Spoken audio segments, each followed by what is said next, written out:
Comme l'a si bien dit un écrivain canadien, on ne force pas le secret. Ou le secret vient comme de lui-même à soi, ou bien le secret vous est interdit. Sorcier, sorcière, étudiant en magie, bonsoir.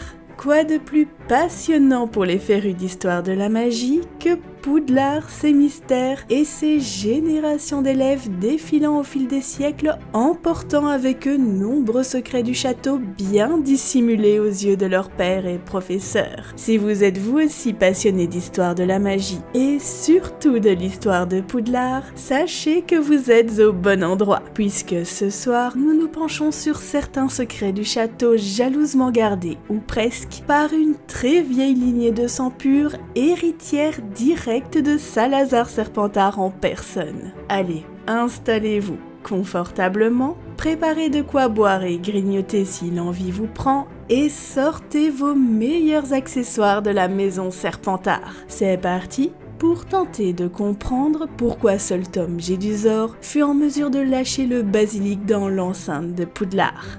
Mais avant d'émettre toute hypothèse, il faut bien comprendre qu'à partir du moment où la chambre des secrets fut scellée et transformée en tanière de basilic par son créateur avant son départ de Poudlard, personne hormis ses héritiers ne fut en mesure d'y mettre les pieds. Primo, parce que Salazar Serpentard avait pris la décision que seule sa descendance et quelques privilégiés pourraient avoir connaissance de l'existence de la chambre et de ses intentions. Eh bien oui, s'il ne voulait pas que les autres fondateurs en aient connaissance, il ne voulait pas non plus qu'elle tombe dans l'oubli par peur de ne pas pouvoir assouvir sa vengeance. Secondo, Salazar Serpentard souhaitait que cette vengeance par procuration, oui par procuration puisque je vous rappelle qu'il ne pouvait pas l'effectuer par lui-même après son départ de Poudlard, soit exécutée uniquement par un de ses dignes et authentiques héritiers, ou autrement dit, ceux possédant une aptitude héréditaire toute particulière leur permettant d'ouvrir la chambre et maîtriser le basilic, la capacité de parler le fourche-langue. Évidemment, vous pensez bien que mettre dans la confidence ceux que l'on considère comme l'élite de l'élite n'empêche en rien la circulation de rumeurs, et qu'on se le dise, l'alimentation des échos concernant un monstre vivant dans les entrailles du château venait principalement de la descendance de Salazar Serpentard, ceux capables d'entendre et de parler au basilic, tout particulièrement la famille Gaunt. Ces derniers ne pouvaient s'empêcher de se vanter des savoirs soit dit en passant secrets légués par leur ancêtre, et ils ne se montraient franchement pas des plus discrets quand il s'agissait d'interagir avec le basilic. Ce qui, bien évidemment, ancra la rumeur dans les murs du château et la transforma en murmure persistant à Poudlard. Un murmure selon lequel il existerait une chambre secrète conçue par Salazar Serpentard, accessible uniquement à sa descendance et renfermant un monstre que seule cette dernière serait en mesure de faire obéir pour chasser ceux qui seraient indignes d'étudier la magie. Malheureusement, le secret de Salazar Serpentard, aussi excitant soit-il, se rangea au fil des siècles au rang de mythe. Déjà,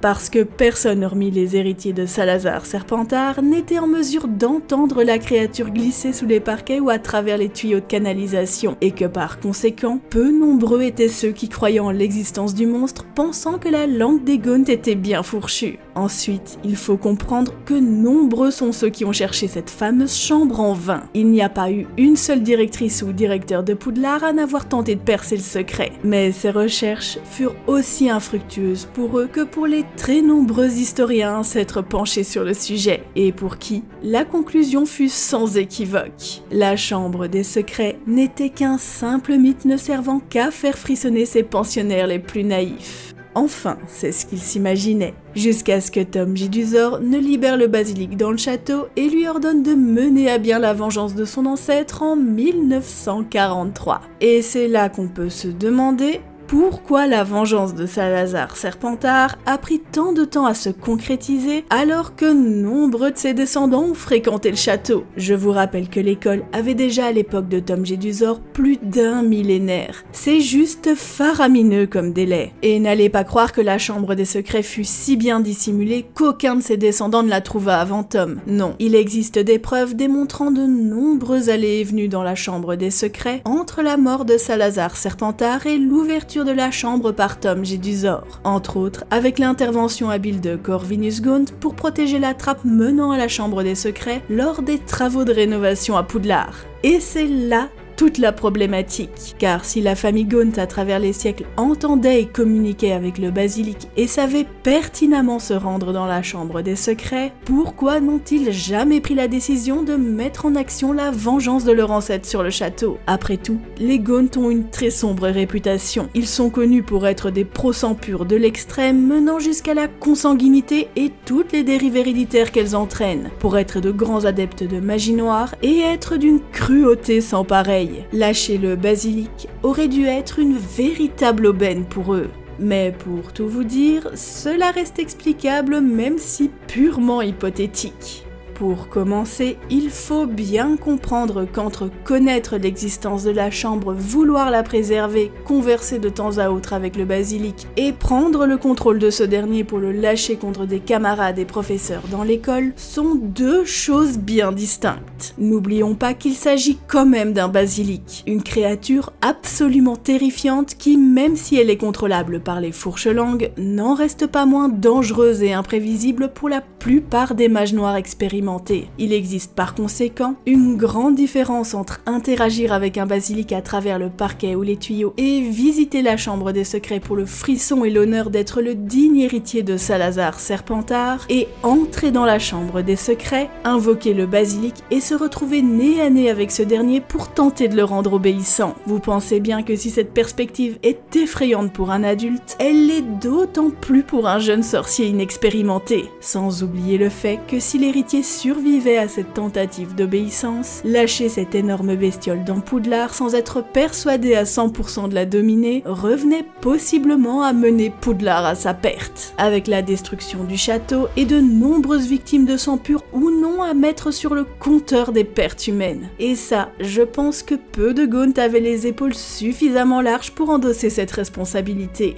Autre problématique déjà évoquée, les héritiers sont très jeunes. Ils ont entre 11 et 17 ans et sont par conséquent en pleine adolescence. Et au-delà de leurs nombreux apprentissages à assimiler, ils sont dans une période charnière de transition se caractérisant par une croissance et des changements psychologiques très importants. C'est une période de grand doute et de remise en question. Il est de ce fait possible que certains doutaient de leur capacité à être les dignes successeurs de leur ancêtre pour mener à bien sa vengeance, ce qui en vérité est assez légitime, car être l'authentique héritier laisse supposer que l'expertise en magie et surtout en maîtrise de magie noire de l'héritier avoisine celle du très célèbre Salazar Serpentard, mais également qu'il comprend et qu'il est en totale adéquation avec l'idéologie qu'a voulu transmettre son ancêtre, au même titre que de s'octroyer le droit de vie ou de mort sur les résidents de Poudlard. C'est une énorme responsabilité que nombreux de ces jeunes héritiers se seraient bien passés.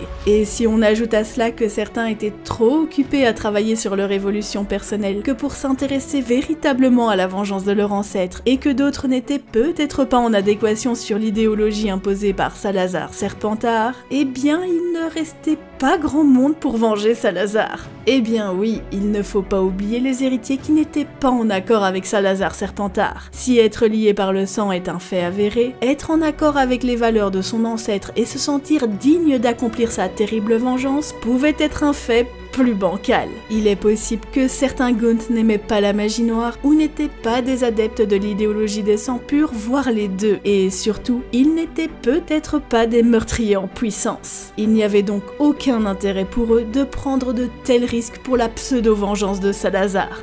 Pour conclure, seul le digne et authentique héritier de Salazar Serpentard pouvait assouvir sa vengeance. Et pour se montrer digne et authentique, il y avait plusieurs conditions à remplir. Bien entendu la condition de l'hérédité, celle de parler le fourche-langue, mais aussi la condition des compétences et du tempérament, comme être un bon mage noir convaincu de son potentiel et de ses capacités, et dont le mépris pour les moldus et némoldus était si important et envahissant que le meurtre en devenait une solution satisfaisante pour pouvoir régner en maître. Et personne ne fut plus en mesure de répondre à toutes ces conditions que le plus arrogant et égocentrique héritier de Salazar Serpentard, Tom Elvis Jedusor.